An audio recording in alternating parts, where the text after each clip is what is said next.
Eu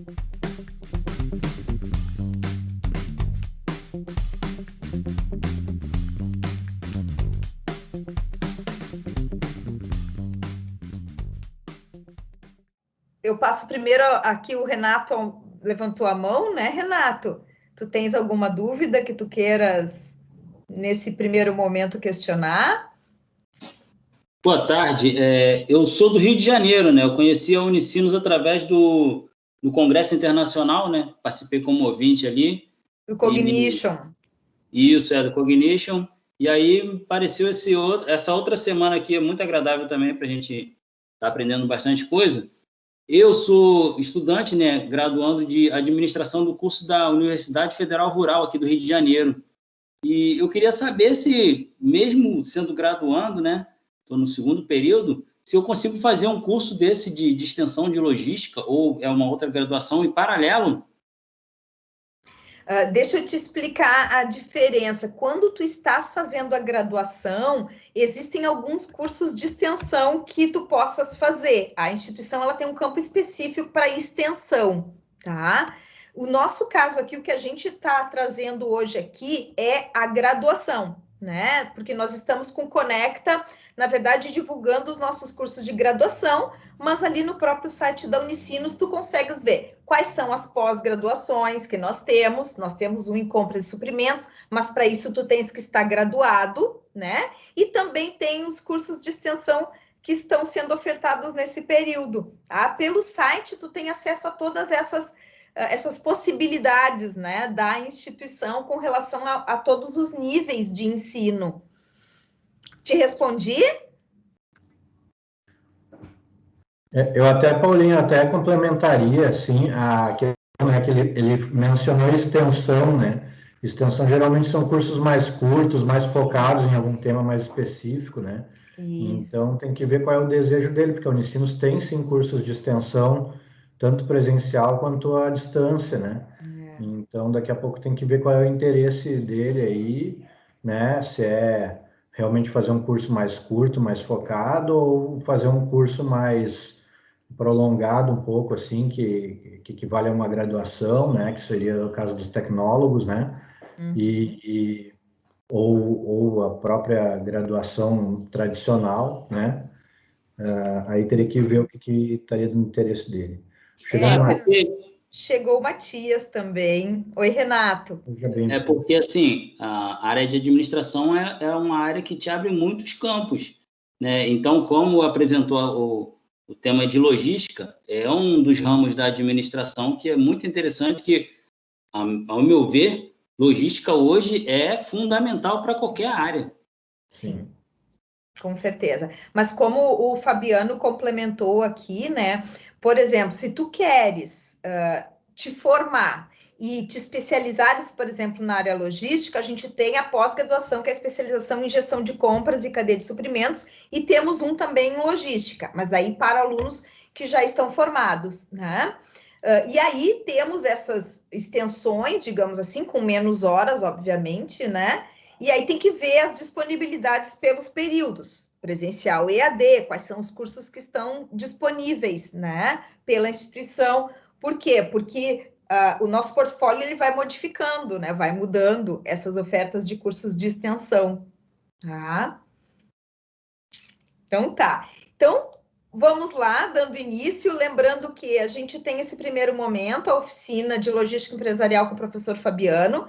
O professor Fabiano é mestre em engenharia de produção e sistemas pela instituição, pela Unicinos, é graduado em administração e é professor do curso, dos vários cursos, na verdade, né? De disciplinas dos cursos de administração, comércio exterior, logística, e professor tanto da modalidade presencial como da modalidade EAD. Então, nós vamos ter esse momento com o professor Fabiano, que é expert na área, e depois, então, depois desses 40 minutos, aproximadamente, da oficina do professor Fabiano, vocês podem, então, até às 5h10, das 10 para 5 até às 5h10, fazer o momento com a coordenação para que possam tirar as dúvidas sobre a graduação em logística e também nesse momento de gestão pública, caso as tenham, tá bom? Passo imediatamente, então, a palavra para o professor Fabiano.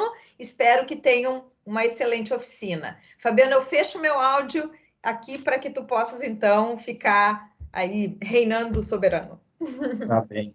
Fazer uma brincadeirinha, né? Se eu deixar a Paulinha falar daí no final, né? Porque eu, às vezes, fico falando aqui e acabo tomando todo o tempo, né? Então, obrigado, Paulinha, pela apresentação, obrigado pelo convite também, tá? A Paulinha já me apresentou um pouco, eu tenho um slide ali, daí eu posso dar uma corridinha um pouco mais. Eu estou olhando meu sinal de internet aqui, talvez, eu estou num ponto aqui que sempre fica muito bom o sinal, tá? Mas se cortar muito, eu peço que vocês me avisem, tá? Porque daí eu tento buscar um outro ponto aqui que tenha um sinal melhor. Deixa eu achar aqui minha apresentação, tá aqui. E aí o tema que me pediram, né, foi falar sobre os desafios atuais da logística, né? Eu pensei, né, sobre o que eu poderia falar sobre isso. E, na verdade, logística é uma área bastante ampla, né? E desafio para a logística é uma coisa que não falta, né? Porque é uma, assim, vamos dizer, é uma série de operações, processos logísticos geralmente de uma complexidade bastante grande, né? Então, assim, desafio para a logística é normal, né? Não tem quase área da logística que não tenha desafio, né? Mas eu tentei focar em algumas coisas, vamos dizer assim, bem atualizadas, né? E aí eu fiz a apresentação agora que vocês vão assistir, tá? Espero que vocês gostem, tá? A minha apresentação, a professora Rosa Paula já fez ali, já falou antes, né? Então, sou graduado em administração pela própria Unicinos, depois eu fiz o mestrado em engenharia de produção pela própria Unicinos, deixei aqui o meu @fabianoalert, se quiserem entrar em contato, fiquem à vontade, né? Experiência em empresa de serviço e distribuição de produto químico, eu trabalhava, né? Professor de disciplinas da área de estratégia, logística, operações e tecnologia da informação, tá? E coordeno com a professora Rosa Paula, que está aqui conosco hoje, junto, né, a especialização em gestão de compras e cadeia de suprimentos também, que ela citou aí durante a explicação. Meu e-mail, se quiserem, tem um blog aqui também que eu andei escrevendo algumas coisas, está um pouco inativo, mas eu pretendo retomar ele, tá?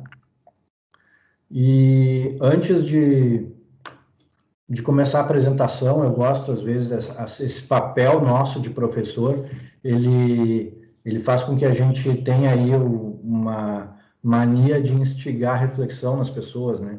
Então, alguns anos atrás, eu assisti um cara falando e ele falou alguma coisa sobre uma vida 5x2, né? E aí, assim, eu numa aula normal, eu fico aí meia hora, 40 minutos falando sobre o assunto, a gente não tem esse tempo aqui agora, né? Mas eu queria só deixar um recado, né, com base nesse material que eu montei aqui, logo em seguida vai ter um slide, né? E a vida 5x2 que ele falava é aquela vida dos 7 dias da semana, que a gente fica 5 dias da semana trabalhando, né? O cara acorda se arrastando às vezes, vai trabalhar, né? Pensa, tem que levantar, não sei o quê, e aí passa os outros 2 dias da semana, que é final de semana, ele fica feliz, né? Então eu fiquei pensando assim, cara, como deve ser triste o cara passar 5 dias de uma semana, né? Esperando que passe logo, e 2 dias da semana esperando que não passe, né? Eu peguei, fiz uma projeção, tá? E aí tem aqui mais ou menos o tempo de uma pessoa a vida toda, tá? Em torno de 1/3 do tempo ela passa dormindo, 16% do tempo trabalhando, 4% do tempo em deslocamentos, 15% fazendo refeição, 6% de estudo e 25% livre, tá? Se o cara só é feliz durante o tempo que ele tem livre, 1/4 da vida. Cara, é muito pouco tempo, tá? A gente tem que somar esse tempo livre aqui, que a gente é feliz, com o tempo do trabalho aqui, o sono, acho que todo mundo gosta de dormir, né? Enfim, mas é um momento que a gente não está podendo fazer outras coisas, né? Mas no tempo que a gente está ativo aqui, ó, não dá para passar uma parte da vida esperando que passe logo, né? Então, eu queria só trazer esse recado. Óbvio que durante uma apresentação mais demorada eu acabo me alongando mais nessa discussão aqui, mas assim, procurem sempre fazer alguma coisa que mexe com vocês, que faz com que vocês se sintam bem fazendo aquilo, tá? Porque com certeza vale a pena, né? Todo o esforço, tá? E é muito recompensador a gente fazer o que a gente gosta. Eu sei porque eu faço o que eu gosto. Todo dia para mim é quase como se fosse domingo, né? Então eu não tenho problema que é dia da semana ou se é final de semana. Para mim é tudo igual, tá? Então o que eu gostaria de coração é que todo mundo pudesse passar por uma experiência assim e ter um trabalho com alguma coisa que goste, tá? Um recadinho inicial aí só para vocês pensarem nisso, né? E buscarem sempre alguma coisa que faz vocês felizes, né? Que isso vai ser um diferencial enorme na vida de vocês, tá? Fazer aqui uma breve passagem aqui para alguns temas que a gente vai falar. Então, as bases gerais da logística empresarial, cadeia de suprimentos. Óbvio que tem muito mais do que eu vou apresentar aqui, tá? Mas eu vou trazer alguns conceitos aí para a gente depois falar sobre uma discussão mais no final ali, né? De coisas que estão acontecendo no mundo e que a gente tem que começar a entender, né? Essas coisas e começar a tentar enxergar para onde que isso vai, tá? Depois, planejamento logístico e níveis de serviço, outra coisa importante, tá? Estratégias genéricas e trade-offs são outro elemento importante, que daí eu vou pegar fazer um gancho pesado aqui em cima desses trade-offs, tá? E falar um pouquinho sobre transformação digital, que esse é o tema super atual aí, que eu pensei assim, cara, eu queria trazer alguma coisa que tivesse, vamos dizer assim, na crista da onda, né? E aí eu pensei, vou falar um pouquinho sobre transformação digital. Não vou entrar muito no mérito também, porque isso aqui daria algumas aulas, né? Mas vou falar um pouquinho sobre essa questão, tá? E aí depois vamos falar sobre o impacto dessa transformação digital nas empresas e na logística empresarial de uma forma geral, tá? Bom, e assim, qualquer momento, se vocês for falar alguma coisa que vocês quiserem comentar alguma coisa, quiserem perguntar, né, ou dizer, na minha empresa é isso, na minha empresa é aquilo, fiquem à vontade, tá? Não tem nenhum problema vocês interromper, tá? Eu só, durante o tempo que eu estou apresentando aqui, eu não enxergo o chat, tá? Porque eu estou com a tela em modo de apresentação aqui, então o chat não aparece para mim. Então, se puderem abrir o microfone ou alguém me chamar aí, se alguém comentar alguma coisa que for pertinente ao assunto do momento ali, para não perder o foco, a gente dá uma paradinha aqui, eu dou uma olhadinha e a gente já fala sobre isso, tá? Então, essa figura aqui eu adaptei lá do Balu, que é um dos grandes autores aí que a gente tem na área de logística, cadeia de suprimentos, CS, que está aqui a sigla, né? Cadeia de suprimentos, tá? Então, a gente tem aí, né? Eu fiz um esquema aqui, olhando para uma fábrica, tá? Então, o fabricante tem alguns fornecedores, tá? E ele tem um sistema de distribuição que é aí talvez uma cadeia até de distribuição, várias empresas que levam isso até o consumidor final, tá? Aí o que acontece? Aqui no fabricante, a gente tem, para chegar nele, existe a logística de suprimentos, tá? Aí o que acontece? Eu tenho, né? Só um momentinho, pessoal, eu tenho que dar uma paradinha aqui para ver uma coisinha, só um minuto. Tá aqui. Bom, então, como eu estava falando, a gente tem aqui o fornecedor, que pode ser vários fornecedores aqui para trás também, né? Então, existe a logística de suprimentos, que é responsável por fazer esses insumos chegarem até a fábrica, né? E aí, cada uma dessas etapas tem aqui o processo de saída lá no fornecedor, o transporte e um processo de entrada lá no próximo elo da cadeia de suprimentos, né? Aqui no fabricante, por exemplo, que é onde a gente está olhando, assim, é o nosso foco, eu tenho a logística interna, esse material é recebido, conferido, armazenado, né? E eventualmente tem algumas movimentações, se é uma fábrica aí tem alimentação da linha de produção e tudo mais, depois volta para a armazenagem e produto final, né? E aí depois aqui ele sai de novo, tem o processo de saída de logística, né? O transporte, aí a entrada no sistema de distribuição, eu posso ter, como eu falei, diversos canais. Aqui vai acontecer a logística de distribuição, que é responsável por levar esse material. né?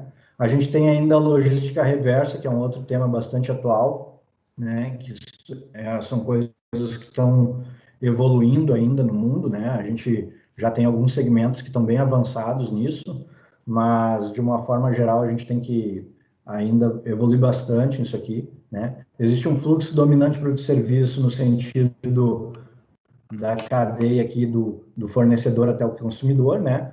Então, esse fluxo de produtos e serviços, ele ocorre no mesmo sentido aqui que esses materiais estão transitando, e o fluxo de demanda, projetos e informações, ele ocorre no sentido contrário, né? Então, por exemplo, como é que é esse fluxo de informação, por exemplo, né? Então, o cliente, né, fez um pedido aqui, né? E aí, muitas vezes, tem alguns sistemas de distribuição, de fabricação, etc., que eles são puxados, a gente chama, né? Então, essas informações vão puxando todos os produtos desde lá do fornecedor até as próximas etapas e até chegar ao produto aqui no cliente final, tá? A ideia não é me estender muito nesses conceitos aqui, tá? Mas a gente falar um pouquinho sobre eles para depois pensar um pouco sobre os impactos da transformação digital nisso aqui. Planejamento logístico, né? Aí a gente fala, tem níveis de planejamento estratégico, tático e operacional, que equivale a longo prazo, médio prazo e curto prazo. Aqui o que eu queria discutir, que é mais importante, é a questão do nível de serviço, que é uma coisa bastante, um conceito bastante importante quando a gente está falando de logística, tá? Então, o que acontece? Eu tenho basicamente 3 decisões aqui que vão impactar no nível de serviço. Decisão sobre localização das instalações, ou seja, onde é que eu vou colocar a fábrica? Eu vou colocar mais perto do meu mercado consumidor, né? E aí talvez eu consiga ter um nível de serviço maior para o meu consumidor. O que é o nível de serviço? O nível de serviço é o quanto eu consigo atender o cliente. Então, por exemplo, se eu quiser comprar um aparelho celular numa loja, eu chego lá na loja, qual é a probabilidade de eu chegar na loja e ter esse aparelho lá para eu comprar, né? Para eu sair da loja com ele na mão, tá? Então, mais ou menos é isso que significa o nível de serviço. Então, a localização das instalações, ela influencia bastante nisso, né? E aí, o que acontece? Se eu estou mais perto do meu cliente, né? Ou do meu, vamos dizer assim, de quem vende para o meu cliente, se eu não vendo direto, eu vendo para alguém que vende para o meu cliente final lá, para o meu consumidor final, tá? Então, se eu estiver mais perto desse mercado, aí esse pessoal que compra de mim para revender para o cliente, eles não precisam ter um estoque tão elevado, né? Então, a gente consegue manter o nível de serviço num determinado nível, né? Com eles tendo um estoque menor, né? Esses outros elos da cadeia, e eu mais perto do mercado consumidor. Ou daqui a pouco eu tenho alguma questão que é estratégica no fornecimento, eu tenho que ficar mais perto do fornecedor, né? E aí o que acontece? Talvez seja interessante eu ter um CD mais perto do meu mercado consumidor, com estoques lá para regular e manter o meu nível de serviço num nível aí mínimo desejável, tá? E aí a questão dos transportes aqui também, qual modal que vai ser utilizado, né? Ou combinação de modais e outras questões que entram aqui importantes. Cada uma dessas decisões impacta uma na outra e todas elas impactam no nível de serviço, tá? Então, por exemplo, se eu optar por manter um estoque menor, eu vou fazer mais uso de transporte, porque eu vou ter que estar toda hora fazendo pedido de reposição, né? Então, aqui, uma coisa influencia na outra, né? E todas elas juntas influenciam no nível de serviço, tá? Isso é uma coisa importante. E uma outra questão importante, o nível de serviço, ele impacta diretamente no custo logístico, né? Então, quanto maior o nível de serviço, maior o custo logístico também, tá? Adiante. Estratégias genéricas, né? Eu peguei aqui, sem querer aprofundar demais, porque eventualmente a gente pode ter pessoas, acho que não é o caso com o pessoal que estava começando aqui, mas eventualmente a gente pode ter pessoas que não têm muita noção, né, de conceitos ligados a empresas e negócios, né? Mas, assim, tentando ser um pouco, traduzindo, assim, para o português bem claro, né? Basicamente, lá na década de 80, um cara chamado Michael Porter, ele criou as bases do pensamento estratégico que a gente tem hoje, né? E ele, lá ele disse o seguinte, existem 3 opções, né? 3 alternativas estratégicas aí para se diferenciar no mercado, certo? Então, a primeira delas está listada aqui, estratégia de liderança por custo, ou seja, cara, eu preciso vender o meu produto barato, né? Para eu vender o meu produto barato, eu tenho que ter custos baixos. Basicamente, isso resume a estratégia de liderança por custo, tá? Depois, estratégia de diferenciação. O que acontece?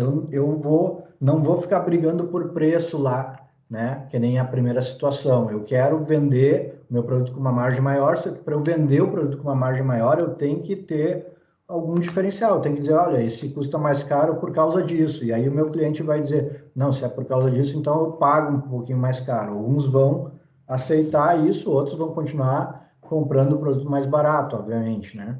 Então, tem mercado para todo mundo, né? E a estratégia de enfoque, basicamente, eu vou fazer um foco em um mercado específico, talvez. Eu dou exemplo, às vezes, né? É o cara que se formou, sei lá, em educação física, por exemplo, né? E aí ele resolve ser personal de mulheres na terceira idade que tem problema de diabetes. Cara, um nicho super específico, assim, né? Então, esse cara vai conhecer bastante sobre mulheres nessa faixa etária que tem esse problema de saúde, né? E ele vai já trabalhar em cima desse mercado, em cima dessa clientela, já com uma linguagem focada nessa clientela. Então, teoricamente, ele vai ser um cara que vai estar bem posicionado nesse mercado aqui, né? Então, o cara que diz, eu sou personal trainer, tá? Mas eu sou personal de pessoas com esse perfil, né, mulheres na terceira idade que tem problema de diabetes, tá? Então tá bem específico, assim, daqui a pouco chega alguém com perfil diferente e ele diz assim, ó, não, eu não atendo, né, outros perfis porque o meu público é bem específico, né, e eu gosto de fazer um trabalho diferenciado em cima desse público, né, então eu optei por trabalhar com esse público, eu acabo trabalhando. E aí o que acontece? Muitas vezes até o cara que estava procurando só um personal, ele não vai aceitar pagar o que esse cara que é especializado nisso está cobrando também, né? Então, não deixa de ser, às vezes, uma espécie de uma diferenciação também, mas a estratégia dele é diferente, ele vai focar num público diferente. A questão dele não é especificamente o produto em si ou o serviço que ele está oferecendo, mas sim um produto, uma solução para um público específico, tá? E aí, esse o conceito que é o mais importante de todos que eu queria trazer, que é o trade-off, tá? Mas eu tinha que falar nos outros para falar desse aqui. Trade-off, basicamente, é um conceito que o Porter trouxe também, que ele disse assim, cara, não tem como a gente querer ser bom nos três, tá? Não tem como ser bom em liderança dos custos para ter o produto mais barato e ser diferenciado ao mesmo tempo, tá? Eu posso até ser o mais barato dentro de algumas características específicas, mas o mais barato de todos daquele mercado global, assim, é difícil de eu ser se eu quero me diferenciar também, né? Porque a diferenciação custa, tá? Então, justamente esse é o conceito de trade-off do Michael Porter, né? Cara, não é possível a gente investir nos três caminhos ao mesmo tempo. A gente vai ter que escolher um, pelo menos, para ser prioridade, né? Então, se eu escolher liderança por custo, dificilmente eu vou investir em diferenciação, tá? Eu posso até, talvez, investir um pouco em enfoque, tá? Mas, assim, muitas vezes a escolha por um caminho acaba excluindo a trilhar outros caminhos aí, certo? Bom, beleza. Vamos falar rapidamente de transformação digital. Isso aqui, como eu falei antes, é um tema que super atual, tá? Eu poderia ficar, talvez aí, uma semana de aula falando sobre esse assunto, né? Porque é um assunto que tem bastante coisa. Eu vou tentar resumir um pouco aqui, até não botei muito slide sobre isso, para não roubar muito nosso tempo, tá? Mas basicamente o processo de transformação digital é processo no qual está ocorrendo uma transformação que eu vou integrar diversas tecnologias nos processos tradicionais que as empresas já têm, né? Trazendo ganhos de produtividade, possibilitando inovações significativas em processos e em modelo de negócio, tá? Então, esse tema é amplo, né? Mas a gente vai tentar focar um pouquinho mais. Mas eu gostaria de resumir bastante esse parágrafo que eu coloquei aqui, tentando explicar o que é, falando o seguinte, ó, integração de tecnologia em processo. Basicamente é isso, a transformação digital, né? Não é só o uso de tecnologia, mas sim integrar diferentes tecnologias para que a gente consiga ter processos melhores nas empresas, tá? Aí entra o conceito de indústria 4.0, que ele é aí, né? Eu diria transformação digital já é um conceito mais amplo, né? Já fala de uma forma mais ampla sobre esse assunto. Mas a indústria 4.0 foi um termo que foi cunhado aí mais ou menos junto com isso, que seria uma evolução dos processos de fabricação utilizando essas tecnologias, tá? E o 4.0 ele vem aí das revoluções industriais que aconteceram, né? A primeira revolução industrial, a segunda, a terceira, agora é a quarta, certo? Então, indústria 4.0. A gente faz uso de diversas tecnologias aí, né? Entre elas, inteligência artificial, só ela, ou inteligência artificial associada com Big Data, né? Onde eu vou procurar dados aí dentro das informações que eu tenho que sejam relevantes, que me possibilitem trazer ganhos para o meu negócio, né? Obter ganhos para o meu negócio, produtividade, enfim, outras questões. RPA entra um pouco, está mais ou menos encaixado nisso aqui, tá? Mas eu achei interessante falar porque é uma coisa que está sendo super comentada nas empresas hoje em dia. Robotic Process Automation, esse é o significado do RPA, tá? Basicamente, se constrói robôs de software que eles vão lá fazer trabalhos mais manuais, mais burocráticos, vamos dizer assim, né? Liberando as pessoas para outras atividades que exigem maior criatividade, né? E maior outras qualidades que são mais inerentes ao ser humano e não a máquinas, né? Então, por exemplo, eu preciso entrar no sistema e pegar certos dados para alimentar uma planilha ou alimentar um outro sistema, né? Eu poderia pagar uma pessoa para ficar fazendo isso, mas é um trabalho super repetitivo, né? Assim, e não tem quase inteligência nenhuma no processo, é só eu pegar dado de um lugar e botar no outro. Então, os caras começaram a inventar robôs de software que fazem isso. Eles entram no sistema, pegam em determinada tela que tem a informação que eles precisam e botam no outro lugar que precisa. Esse é um exemplinho, tá? Mas eu posso ter diversas aplicações para o RPA aí. Mas, basicamente, eu estou substituindo o trabalho humano por um robô, certo?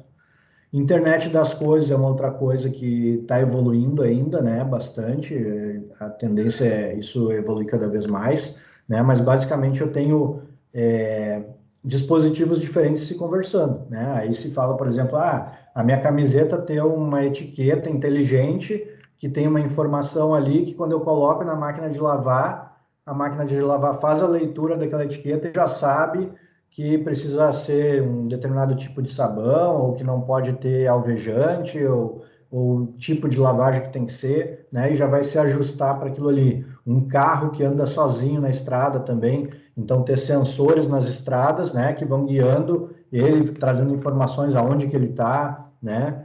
Para onde que ele tem que ir, coisas desse tipo, assim. Drones e veículos autoguiados também, então entra um pouco nessa coisa da internet das coisas, não especificamente o drone, né?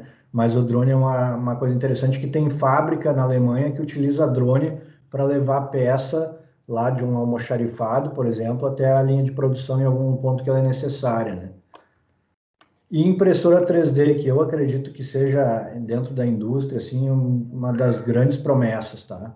Então, a gente tem impressora 3D hoje que imprime praticamente qualquer tipo de material. Então, tem plástico, que foi o que começou sendo feito, né? Mas tem tecido vivo, comida, metal, cerâmica, né? E aí, o pessoal da engenharia de materiais diz, olha, praticamente tudo hoje a gente pode imprimir. Se vocês procurarem no YouTube, vocês vão encontrar vídeos de casas sendo impressas com uma impressora 3D, tá?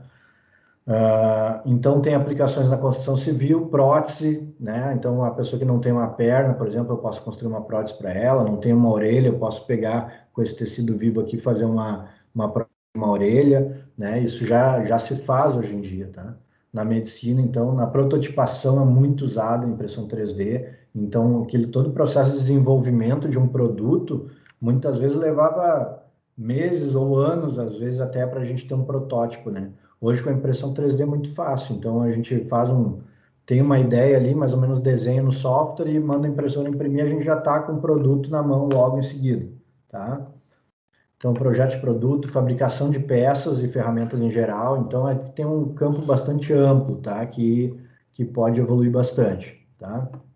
Tem uma palestra que eu assisti até com a professora Rosa Paulo há uns anos atrás, que foi feita no IHU aqui da Unicinos, e ele deu um exemplo que eu achei fascinante, que era de cadeira de roda, né? Que o cara entrava no site e personalizava a cadeira de roda do jeito que ele queria, o encosto do braço do jeito que ele queria, a roda com os aros do jeito que ele queria, com a cor que ele queria, o assento no formato que ele queria, o suporte para o pé do jeito que ele queria, com a cor que ele queria. Então, ele personalizava toda a cadeira de roda, tá? Se fosse um processo de fabricação normal, eu precisava ter todas essas peças diferentes, de diferentes cores, diferentes formatos, tá? Para conseguir montar depois uma cadeira do jeito que o cliente quer, né? Com a impressão 3D, eu imprimo já as peças do jeito que são solicitadas pelo cliente, tá? E de uma forma, muitas vezes, mais rápida do que se eu tivesse que montar essa cadeira toda com as peças já prontas, tá? Esse aqui é uma foto que eu tirei no laboratório da Unicinos, tá? Então, é um software aqui de desenvolvimento, né, de material. E aqui tem uma impressora, está imprimindo eu acho que dá para ver aqui o meu ponteiro do mouse, deixa eu botar isso aqui, ó. Aqui a impressora está imprimindo uma pecinha amarela. Eu tenho um vídeo dela, eu vou mostrar aqui rapidinho enquanto eu estou falando com vocês, tá?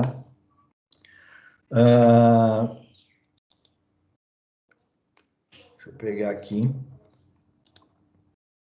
Essa aqui é a impressora funcionando, ó, tá? Então já vai aparecer aqui. É muito interessante o funcionamento, porque eu posso fazer uma peça de praticamente qualquer forma. Tá? Então aqui ela está funcionando. Aí vocês não estão ouvindo o som dela, provavelmente, ou estão ouvindo do ambiente aqui, mas ela tem a base dela que ela fica mexendo e tem a cabeça de impressão ali que vai depositando o material em cima da onde precisa depositar a forma que ele precisa, tá? Então, é uma tecnologia bem interessante. Aqui um outro videozinho que eu fiz, ó, só para você ter uma ideia, essa peça aqui toda foi impressa de uma vez só, uma impressora 3D, tá? Então, ela, assim, funcionando mesmo, tá? Ela só tem um enchimento aqui para não ficar nada vazio na hora que imprime, mas aí coloca um líquido aqui que dilui esse preenchimento e ela sai funcionando assim como vocês estão vendo eu mexer nela aqui no vídeo. A peça já sai funcionando da impressora. Tá? Muito bacana isso. Tá? Isso aqui é uma chavezinha feita de plástico, né? Dessas que a gente encontra de metal nas ferragens, aí ela foi feita de plástico numa impressora 3D, tá? Então, voltando aqui para a gente não perder muito tempo, para vocês terem uma ideia, tá? Aqui peguei a tese de doutorado de um professor aqui, nosso colega, que fez sobre esse assunto, uma das primeiras teses de doutorado sobre esse assunto feita no país aí, tá? E aí ele comparou um processo forjado de metal com um outro de injeção de metal, tá? Então, não chega a ser exatamente o mesmo conceito da impressão 3D, mas é similar, tá? Então, lead time, que é o tempo que leva do início ao fim do processo, certo? Na forja, de 15 a 20 dias para fazer as peças que ele estava analisando lá, tá? No processo de injeção, 4 dias. Olha a diferença. Sendo que ele tem aqui, no processo forjado, 3 turnos funcionando direto, tá? E no processo de injeção, ele trabalha com 2 turnos só, ainda consegue produzir bem mais rápido, tá? O número de equipamentos aqui, 30 a 40 tornos CNC. CNC é a sigla de Computer Numeric Control, né? Que são uma espécie de um tecladinho que ele vai digitar certas coisas que vai dar os comandos para a máquina que vai fazer o torno, né? Que vai tirar o material ali do metal, tá?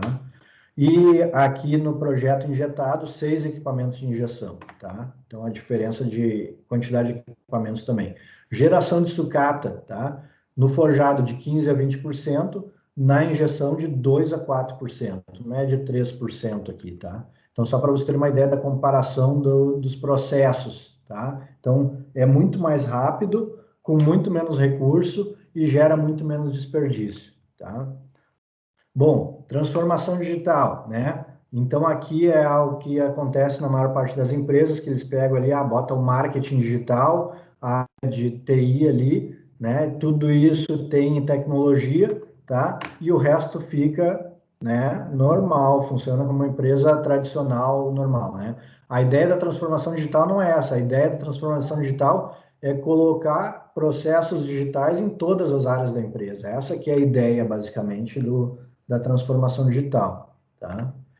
Então, aqui, ó, numa empresa tradicional, a gente tem a empresa e uma partezinha dela lá, né, num canto, é tecnologia, tá? Aqui as startups que a gente vê surgindo hoje, baseadas em tecnologia, o cerne dela já vem com tecnologia sendo a base do negócio, né? Então é bem diferente uma empresa que nasce hoje de uma que já vem de 30, 40 anos e agora tem que se adaptar, né? A empresa que já nasce digital, ela tem muito mais facilidade aí de evoluir do que uma outra que tem que adaptar todos os seus processos, a forma de pensar, a cultura, etc. Tá? Esse é um outro videozinho, enquanto eu vou falando, eu vou deixando ele passar aqui, ele é um pouquinho mais longo, tá? Mas esse é um vídeo que mostra o CD da Amazon, tá? Nos Estados Unidos. Então, o que acontece? Eu poder ir falando, que aqui a gente só tem som do ambiente, tá? Esses aqui são robôs que vão e pegam essas prateleiras. Num CD tradicional, a gente tem as prateleiras como de um depósito, assim, e as pessoas vão percorrendo, tem várias pessoas percorrendo as prateleiras, buscando material que faz parte de um determinado pedido de um cliente, para completar o pedido e depois despachar para o cliente. Então, eles vão nos corredores, pegam todo o material, aí voltam, largam num lugar lá que é para fazer a consolidação e despachar o material. Aqui no CD da Amazon eles fizeram diferente. Os robôs eles pegam as prateleiras e levam as prateleiras, já se organizam numa determinada ordem. Então a gente tem internet das coisas aqui funcionando para eles saberem, né, que tem um outro robozinho passando ali, que tem um ali para não dar acidente, posicionar exatamente ali. Então tem a inteligência artificial, internet das coisas aqui funcionando, tá? E a gente vê assim, não tem uma pessoa aqui, certo? Onde a gente vai encontrar a gente aqui é logo em seguida aqui que vai aparecer a moça pegando efetivamente os materiais, ó. Então a prateleira chegou, ela tirou o material, pediu a próxima. Aí veio a próxima prateleira, ela pega o material, né? Coloca ali, coloca no sistema que está separado, certo? Aí o robô vai embora e vem outro robô com outra prateleira, né? Se a gente vai pegar agora, eu vou deixar o vídeo rodando, olha só as áreas que a gente tem aqui dentro do CD da Amazon, né? A gente praticamente não vê gente, certo?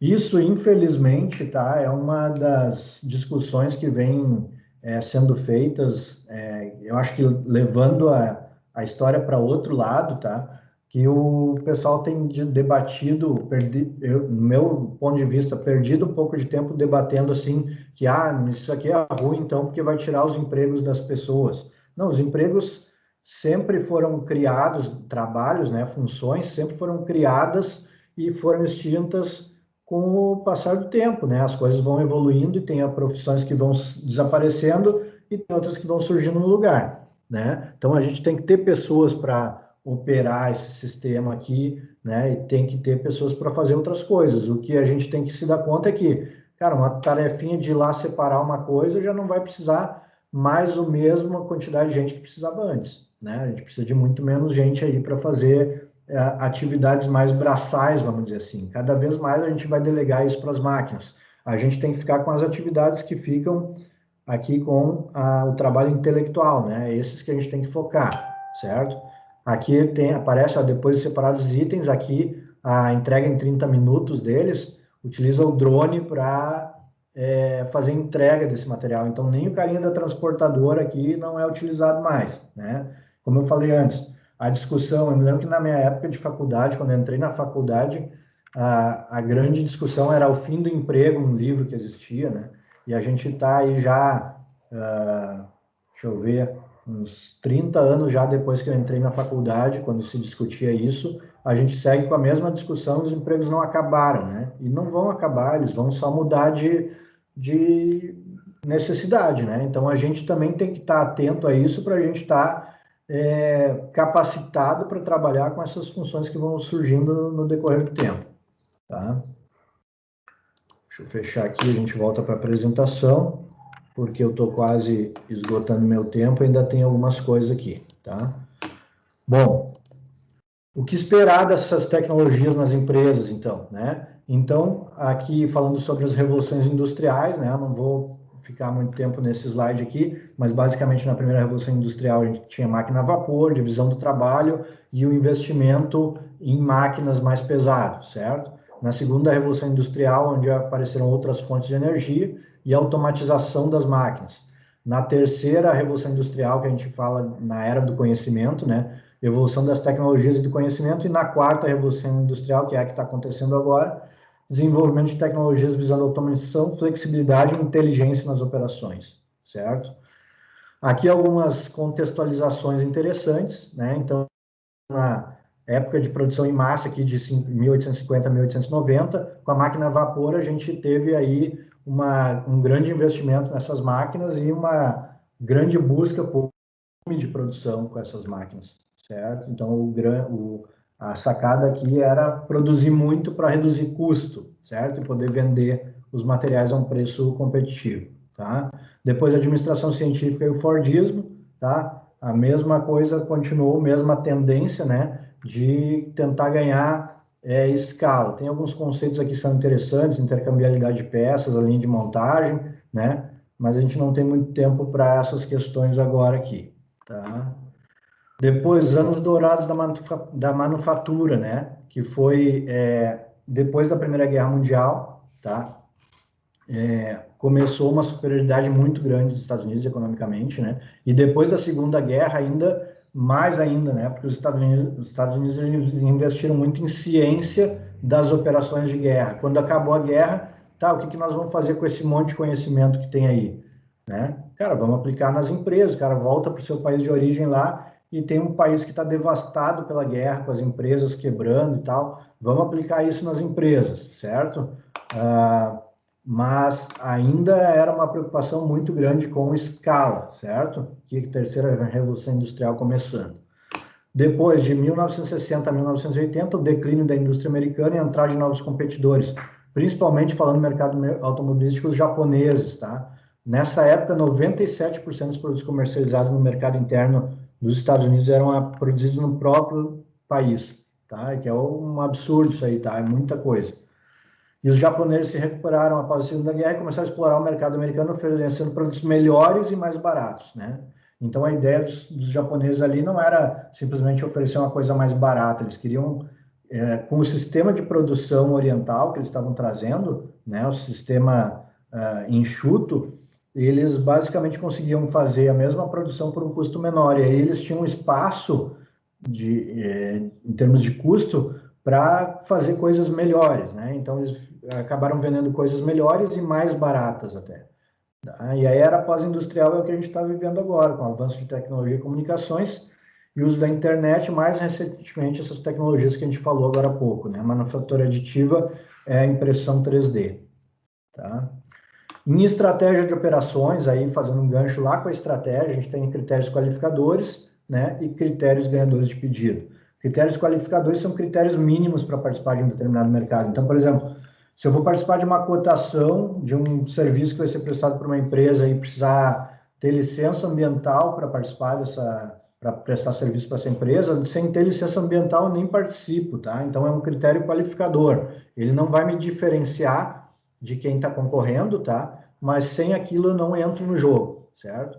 E depois critérios ganhadores de pedido, né? Que aí são diferenciais que eu posso ter que vão poder me dar a oportunidade de ganhar aquele negócio. Tipo, eu dou aqui o suporte 24 horas por dia, qualquer horário pode chamar aqui para, se der um problema no serviço que eu prestei, pode chamar que a gente tem gente para atender. Então, pode ser um critério ganhador de pedido aqui.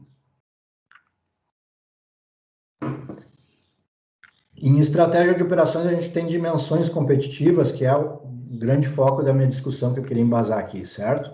Então, parecido com as estratégias do Porter lá, mas não é exatamente a mesma coisa, tá? A gente tem dimensões aqui que a gente pode investir que podem nos dar um diferencial, né? E ganhar pedido de um cliente nosso, certo? Então, o custo, a gente já falou mais ou menos, que era antes. A qualidade seria diferenciação lá no Porter, tá? O desempenho de entrega, basicamente, a gente está falando de logística, tá? Flexibilidade é fazer o que o cliente quer, do jeito que ele quer, a história da cadeira de roda lá, que eu falei antes, faz do jeito que eu quero, tá? A velocidade, a rapidez com que eu consigo fazer isso, a inovação, né? O quanto de inovação eu tenho no meu processo, no meu produto, no meu serviço, e a sustentabilidade disso tudo, né? Um lembrete importante, trade-offs aqui, né? Ou seja, cara, não consigo atuar em tudo isso aqui ao mesmo tempo, tá? Eu vou ter que escolher alguma coisa para ser minha prioridade, né? E outras aí vão ficar em segundo plano, algumas eu nem vou conseguir trabalhar com elas, certo?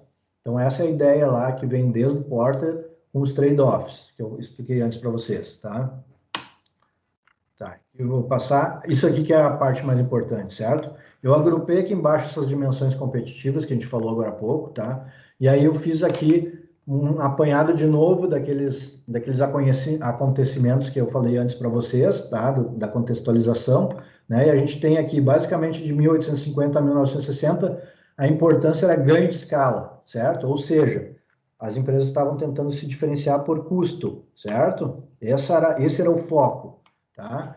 Aí depois os japoneses entraram aqui entre a década de 60 e de 90 com a qualidade total, tá? E a questão da qualidade do produto passou a ser tão importante quanto o custo. E eles conseguiram entregar, inclusive, um produto mais barato que era vendido nos Estados Unidos e melhor, tá? Então eles já meio que quebraram um pouco esse negócio do trade-off, mas ainda não tinha quebrado 100%, tá?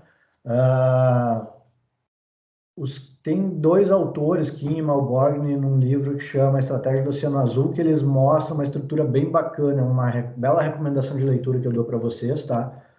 Sobre esse assunto. E ali eles já mostram que é possível, sim, atuar em mais de uma dimensão competitiva ao mesmo tempo, mas não sem uma boa estrutura, tá? A gente tem que ter isso bem estruturado para conseguir atuar em mais de uma ao mesmo tempo, tá? Depois, de 1990 a 2000, na era da informação e conhecimento, tecnologia, né? Possibilitou a quebra de barreiras geográficas, tá? E aí eu começo a ter competição entre cadeias de suprimento, né? Então eu tenho cadeias competindo entre si, não mais só empresas competindo entre si. É a cadeia inteira que está competindo. Os diversos fornecedores dos fornecedores estão se unindo para ficar mais forte do que outras cadeias, né? E de 2000 até hoje em dia, a gente tem essa questão das tecnologias aqui que eu falei agora há pouco. Aí vamos só pensar o seguinte, ó. Antes o importante era custo, aí depois qualidade virou importante também, certo?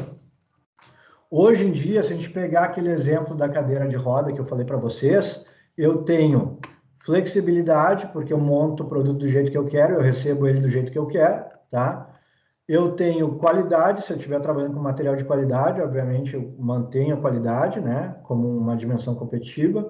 Eu tenho o custo, porque a operação, teoricamente, apesar de um investimento em máquinas e matéria-prima, às vezes, ser um pouco mais elevado, o custo da operação, ele acaba sendo mais barato, muitas vezes, tá? A gente ainda precisa evoluir aqui, tá? Porque esse quesito velocidade aqui, apesar de ele já ser um diferencial em algumas situações, ele precisa melhorar muito ainda na impressão 3D. A gente tem dificuldade de ganhar escala na impressão 3D ainda, porque o processo ainda é muito lento. Até abrir um parênteses, não sei se vocês sabem, mas a tecnologia da impressão 3D, ela nasceu na década de 80 no Japão, né? Ela não é uma coisa que nasceu agora, então ela já tem aí 40 anos, pelo menos, e agora que está começando a se popularizar. Então vocês imaginam que isso ainda vai evoluir mais um pouco até ficar extremamente viável para a maior parte das empresas, né? Mas hoje em dia ela já está sendo utilizada em vários negócios, tá? Então, imagina que com a questão da velocidade sendo resolvida aqui, eu consigo enterrar de vez a discussão sobre o custo na impressão 3D, tá? Que já é uma realidade hoje, mas aí eu enterro de vez a discussão aqui, tá? Quando eu consigo essa questão da velocidade. Inovação, sem sombra de dúvida, e sustentabilidade. Aí vocês viram lá a questão dos rejeitos, né? Que eu mostrei antes para vocês. No processo normal acho que era 15%, e no processo de injeção lá era 3%, tá? Então a gente tem aí, imagina nessa situação, eu tenho praticamente tudo sendo trabalhado. Aí alguém vai dizer, professor, e o desempenho de entrega, que é o que nos importa bastante aqui na logística, né? Tem várias coisas de logística aqui no meio também, porque todo o processo que acontece durante o processo produtivo, antes do processo produtivo, depois do processo produtivo, tudo isso envolve logística, tá? Mas o desempenho de entrega aqui, que é o principal dessas dimensões competitivas aqui, que é focado na logística, né? Então, imagina o seguinte, que eu estou aqui no, sei lá, estou em Porto Alegre, no Rio Grande do Sul, e eu compro uma cadeira de roda dessa, que é empresa lá dos Estados Unidos, né? Teoricamente, o que acontece hoje? Deixa eu olhar o horário aqui, a gente está estourando, né? Eu, teoricamente, hoje teria que fazer essa cadeira lá e mandar para cá, de navio ou de avião, enfim, né? Teria que mandar para cá, teria que passar pela alfândega, teria que passar por todo o processo aí de importação, para depois ser trazido até mim para eu utilizar, certo? Agora imagina que eu que criei essa empresa, eu credencio empresas pelo mundo para imprimirem. Elas vão só imprimir. A única coisa que elas vão fazer é receber o projeto que foi comprado do cliente e vão imprimir, vão mandar a impressora imprimir, tá? E vão entregar depois. Então, daqui a pouco, essa cadeira foi comprada no site lá dos Estados Unidos, ela pode ser impressa em Porto Alegre e entregue para mim rapidamente aqui, sem precisar passar por todo esse processo de importação e tudo mais que acontece aí, certo? Então, o que eu tenho nessa situação? Eu tenho a possibilidade de atuar em todas as dimensões competitivas quase ao mesmo tempo. A tecnologia nos dá essa possibilidade de quebrar essas barreiras, né? E acabar com esse trade-off, dessa minha obrigação de escolher um critério só, uma dimensão competitiva só e poder atuar em mais de uma, tá? Então, aqui mais ou menos o que a gente estava falando, tá? Aqui tem o link da palestra do YouTube que eu falei para vocês, né, que a gente assistiu há um tempo atrás. Eu posso passar para vocês no chat, se vocês tiverem interesse de assistir, tá? E um linkzinho para o YouTube de um CD automatizado na Natura, impressionante, tá? Tudo funcionando automaticamente, CD, tá? Posso botar no chat também para vocês. E a pergunta final, aí antes da gente encerrar, que impacto será que a gente vai ter na área de compras e gestão da cadeia de suprimentos, né? SCM, gestão da cadeia de suprimentos, Supply Chain Management, tá? Na logística, de uma forma geral, certo? O que vocês acham que pode acontecer, né? Enquanto vocês refletem sobre isso, eu já vou adiantando algumas coisas, né? Empresas de logística estão pensando em comprar caminhões e equipar eles já com impressora 3D. E aí o que acontece? Ao invés de ter que transportar o material pronto, imprimir ele, transportar ele pronto, ele pode já ir sendo impresso durante o transporte. Quando chega lá no cliente, ele já está pronto, né? Então não precisa esperar ele ficar pronto para eu iniciar o transporte. Essa é uma possibilidade. Os caras estão falando em logística 4.0, né? Não é a única coisa que deve acontecer. A gente tem diversas tecnologias aí sendo trazidas. A impressão 3D é só uma delas, tá?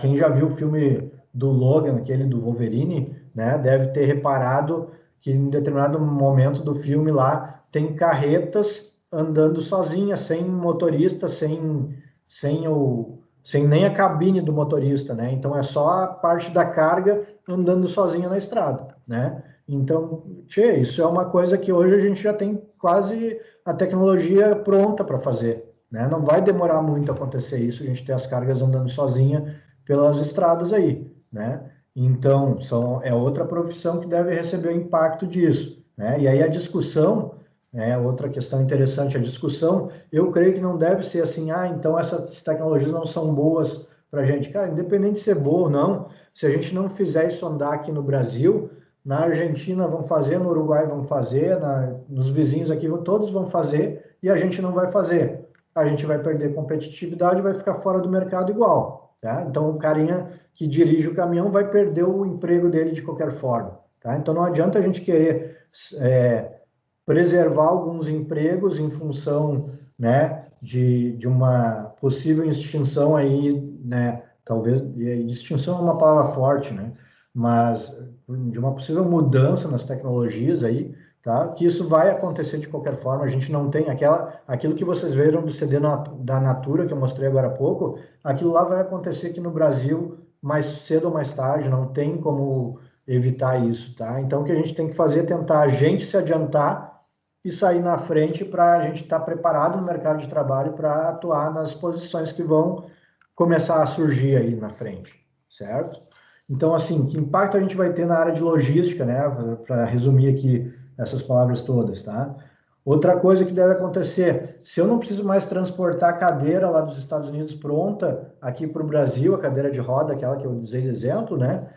E não preciso, depois da importação, também fazer o transporte todo até Porto Alegre, cara, eu vou ter um transporte de material acabado muito menor do que a gente tem hoje, né? Basicamente, eu vou trabalhar com boa parte do que vai ser feito. É claro que não vai ser tudo impressão 3D, né? Mas boa parte do que vai ser transportado em função desse mercado da impressão 3D vai ser o material, os insumos que a gente usa para fazer impressão, peça para impressora, etc, né? E algumas coisas a própria impressora às vezes pode imprimir. Quebrou uma peça lá da impressora, daqui a pouco eu desenho lá no software, imprimo ela e uso, certo? Eu na minha casa preciso de um pote, eu posso, ao invés de ir no supermercado comprar, eu desenho no computador o pote, imprimo ele e uso, certo? Então, a gente dá para ter noção assim do que vai mudar ainda. Tem um cara que chama Chris Anderson, escreveu um livro chamado A Cauda Longa, depois escreveu outros, o último deles é Makers, mas lá na Cauda Longa, que foi o primeiro livro que ele escreveu, ele já falava da impressora 3D, ele dizia: olha, nós estamos com as primeiras impressoras 3D surgindo aqui nos Estados Unidos, sendo vendidas a $1.000 a unidade, tá? Então, assim, ele já estava vendo que aquilo ali ia se popularizar rápido e que ia ter muita aplicação para aquele tipo de equipamento, tá? A gente tem, obviamente, limitações aí, então peças muito grandes, às vezes eu não consigo fazer, a não ser com uma impressora muito grande também, tá? Tem a questão da demora, hoje em dia a matéria-prima ainda é cara, a própria impressora ainda é cara, tudo isso ainda vai evoluir bastante, a gente vai ter isso tudo se viabilizando aí para frente, né? Aqui as referências, os meus contatos, de novo, eu já passei lá no começo, tá? E aí eu gostaria de abrir para alguma pergunta, que a gente já está com o tempo esgotado, né? Alguma pergunta ou comentário que vocês queiram fazer, fiquem à vontade, tá? E aí já podemos até passar a palavra para a professora Paula. Deixa eu ver aqui, que eu vi que teve alguns comentários, eu ouvi os barulhinhos aqui do chat, né? Então, deixa eu ver aqui. Muito tempo comendo e pouco tempo estudando aqui, o Renato. A primeira palestra foi de design de produtos, tá? São comentários aqui sobre outros assuntos, né? Mas, enfim, pessoal, tive que correr um pouco por causa do tempo, acabei tendo mais conteúdo do que eu achei que eu poderia passar aqui, e aí o Renato, acho que quer fazer algum comentário, fica à vontade aí, Renato. Ô, professor, gostei muito, muita informação, vi que a área é bastante ampla, né? Muito rica em conhecimento, e, assim, eu queria saber do senhor, da professora também, como é que as instituições de ensino se preparam para essa possível mudança de pensamento tecnológico na área de logística? Renato, Esse conteúdo programático para passar para os alunos, para começar a se adaptar, né, a essa nova tendência aí de evolução. Renato, assim, ó, isso aí às vezes não é tão rápido quanto a gente gostaria, né? Mas a gente, obviamente, vai adaptando esses currículos dos cursos com o passar do tempo. Por isso que, assim, daqui a pouco, se tu fosse pegar um currículo do curso de administração há 20 anos atrás, a gente teria uma grade de disciplinas, né? Pegar 10 anos atrás, talvez já mudou aí um percentual significativo. E se pegar hoje, já mudou mais um pouco e provavelmente vai mudar mais ainda em função dessas novas tecnologias que estão surgindo. Muitas dessas coisas que eu falei para vocês, a gente nem tem resposta ainda. A gente uma mudança que a gente está vivendo hoje. Então a gente tem coisa que a gente não sabe direito o que vai acontecer, né? E aí a gente vai evoluindo esses conhecimentos à medida que essas coisas vão acontecendo. Mas em sala de aula a gente já vem tratando desses temas, né? Já tem alguns anos aí. A própria tese essa do Douglas, que é o nosso grande colega aí, coordenador do curso de administração, já tem 2 anos a tese dele, tá? A palestra que a gente assistiu lá, eu e a professora Paula, tem 3 anos que a gente assistiu. Então, assim, se a gente olhar o Teams aqui que a gente está usando para fazer essa webconferência, é uma tecnologia que já existia mais de 10 anos atrás.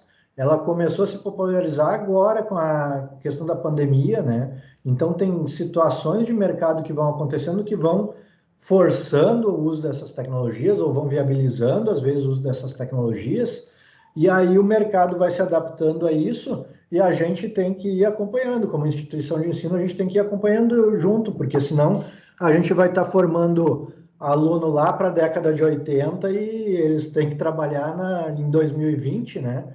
Então são mundos que agora, principalmente agora, depois dessa revolução industrial, são mundos completamente diferentes, né? Então a gente, se pegar lá na década de 80, não tinha internet, né? Então o mundo já mudou bastante da década de 80 até os anos 2000, né? E de 2000 até 2020 a gente vê que já está começando uma outra mudança. E o que eu acho mais legal disso tudo é que é uma mudança que a gente está presenciando, a gente está vendo, ela vai acontecer debaixo dos nossos olhos. As mudanças anteriores que a gente ficou sabendo, a gente leu nos livros de história, né? E essa grande mudança que está acontecendo agora, a gente está vendo a coisa acontecer aqui, debaixo dos nossos olhos, a gente está vivendo a mudança e, cara, eu acho que vai ser uma coisa muito bacana mesmo, tá? Mas pode ter certeza que, assim, existe sempre a preocupação de ficar atualizando os conteúdos, tá? E tentar correr na frente para entregar profissionais bem capacitados para esse futuro que está se desenhando aí. Professora Rosa Paula? Complementando, então, né, o Fabiano já abordou aí quase tudo que eu gostaria de falar, que eu falaria, né, na resposta para o nosso aluno, para o Renato, mas nosso aluno não, participante, né, Renato? Tomara que venha a ser nosso aluno. Mas é importante salientar também que nós temos dentro da instituição Unicinos um parque tecnológico, né? Então, nós temos toda a estrutura da universidade. Nós temos dentro do Parque Tecnológico, inclusive acho que a tua filmagem foi lá, né, Fabiano? Ou foi na Escola Politécnica? Não, foi no laboratório da Politécnica. Da Politécnica. Então, nós temos aí uma interface muito forte com empresas, né? Dentro do nosso parque, nós temos a Unitec, que é, né, onde a gente tem lá incubação de empresas, enfim, algumas de alunos. Então, a gente está sempre, sim, correndo, digamos assim, para que nós tenhamos tudo de mais novo e que a gente esteja preparando os alunos para essa realidade, né? Porque nós sabemos que muda muito, a única certeza é a mudança, né? Mas nós temos todo um respaldo da instituição e dessas empresas, enfim, que estão junto conosco no Parque Tecnológico, né? Sim, nós temos os ITTs também, os institutos tecnológicos dentro da instituição, o ITT Fóssil, a gente tem o Nutrifor, da área de alimentos. Então, nós temos hoje um investimento muito grande da instituição em tecnologia e em inovação, né? Então, é nesse sentido que a gente, articulando tudo isso, procura sempre ter os nossos currículos, então, com todas essas demandas, digamos assim, que a gente tem no período atual e naquilo que a gente acredita que está por vir, né? Não sei se te respondemos, mas... Uma outra questão, Paulinho, acho interessante de frisar, que boa parte dos nossos professores e tutores, eles atuam no mercado também, né? Eles não trabalham exclusivamente na Unicinos, né? Então, eles estão dentro das empresas, vendo a realidade das empresas e trazem isso também para o dia a dia, para as discussões que são feitas nas aulas, etc., né? Eu queria aproveitar até pedir desculpa pela correria, né? Que eu acabei correndo para conseguir terminar, né? Mas assim, tem coisa ali que de repente a gente passaria mais uma meia hora, no mínimo, aí 40 minutos discutindo, tranquilo.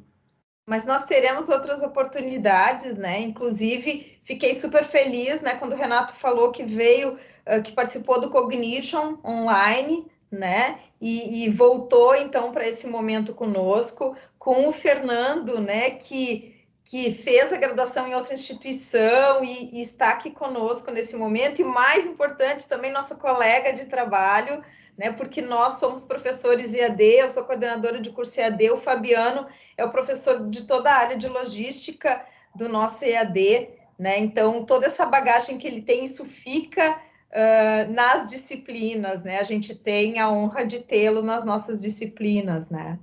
Então, agradecer a vocês.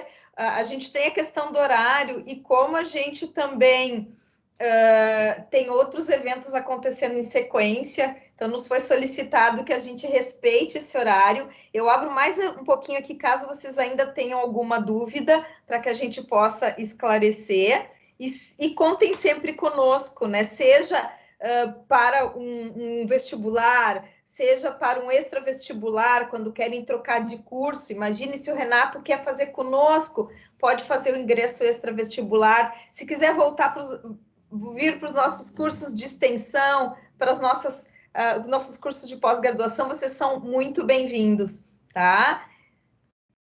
Dá saudade, né, Fernando? Verdade, acredito. Ouvindo o Fabiano também, eu me empolgo. Gostaste, Renato? Que coisa boa. Então, a gente agradece muito a todos vocês, ao professor Fabiano, curso de logística, agradece ao professor Fabiano, né? Qualquer questão que vocês tenham, vou deixar aqui o meu e-mail, o Fabiano passou dele também, né? rppires@unicinos.br. Qualquer coisa que vocês precisem, por favor, contatem, vai ser um prazer a gente compartilhar com vocês, tá bom? Muito obrigado, gente. Abraço, Fernando, abraço, Renato. Muito Abraço. grata.